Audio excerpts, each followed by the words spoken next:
Today we're going to dive deeper and we're going to talk about, because my co-hosts don't know what we're talking about today.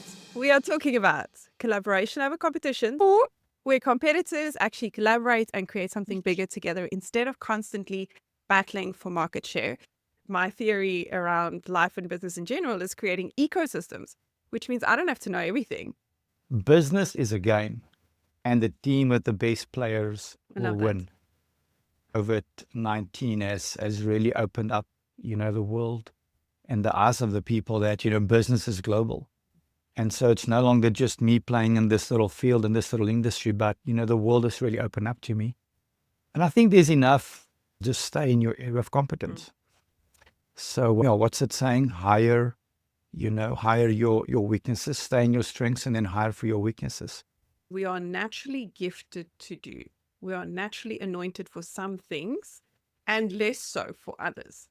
The hard piece comes in when we have to acknowledge that I don't know everything. And this is where you then have to decide, am I going to try and know everything because there's an ego of me that needs the ego part of me needs to satisfy this. If all the puzzle pieces just do what they're supposed to do, your puzzle is complete and there's a whole picture and it's beautiful. Because Yep. when push comes to shove in the heat of that game, you need to know what shot you're going to pull off. It's the same with business. When push comes to shove in business, what shot are you going to play? The last thing you want to do is destroy your reputation because there's friction and you couldn't figure it out. We can get into the nitty gritty of it, but let's just zoom out. At the end of the day, aren't we here to live in harmony, live together? But there's space for everybody. There's enough, room upon the earth for everybody's light to shine. And I think if we just zoom out and look at that and reframe and say, listen, there is enough for everybody. I'm going to approach business by working with people and not working against people. It's definitely about building relationships rather than empires. Because I think also, not necessarily everyone, but with time, you realize that you can have all the money in the world and still not be happy. So do you want to be rich or do you want to be happy? I really believe that it needs to be more about the way that we live our life than the things that we attain.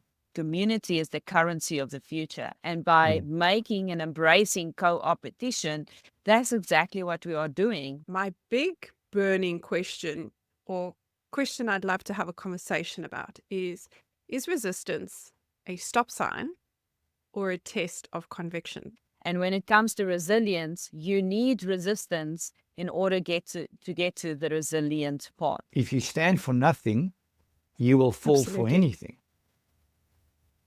You have to reframe resistance for yourself as well. That resistance is part of the process, but it's also the key to my next level of growth. Because if you don't go through that, then you're never going to get to the next solution or the next level or the second phase. Yeah. And it's the more we embrace these challenges that we ourselves are growing and becoming better. Resistance is necessary. It's part of our growth. It's something to embrace more than to push away or to neglect. We are competing with each other and not against each other. And the competition is important because it pushes you to become better, to work on your skill. We need a burning platform. And quite often your friends in your life create your burning platform. And if I think about the kind of friends that I have, I've got crazy friends. Got crazy friends who do crazy things and who create burning platforms for me and for themselves. If world domination and market domination is your thing, get around world dominating, market dominating people. For me personally, resistance is a sign that you're on the right track and you have to keep going. So keep going. Resistance is not a stop sign. It's a test of conviction and it's an indication that you need to pay a little bit more attention. Remember, one conversation can change everything.